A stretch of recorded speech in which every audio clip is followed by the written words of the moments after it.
Est-ce que l'action, ou plutôt la non-action de responsables politiques, alors le Brésil par exemple, le président brésilien, pourrait un jour être poursuivi devant une juridiction pour crimes climatiques, par exemple? On entendait tout à l'heure votre collègue Brune Poirson clairement dire, voilà, un jour, il faudra rendre des comptes à la justice.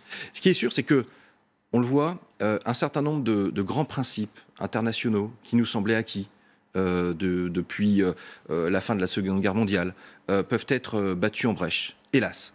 C'est le cas, par exemple, pour le droit international humanitaire. Quand on voit ce qui s'est passé en Syrie. Et d'ailleurs, David Miliband, vous savez, cet ancien homme politique britannique qui maintenant travaille beaucoup sur les sujets humanitaires, parle aussi d'un monde, finalement, avec une nouvelle impunité. On ne peut pas se résoudre à ce qu'il y ait de nouvelles impunités lorsque on s'en prend à des femmes et des hommes vulnérables, lorsqu'on s'en prend effectivement à des biens communs. Donc Bolsonaro, un jour, pourrait...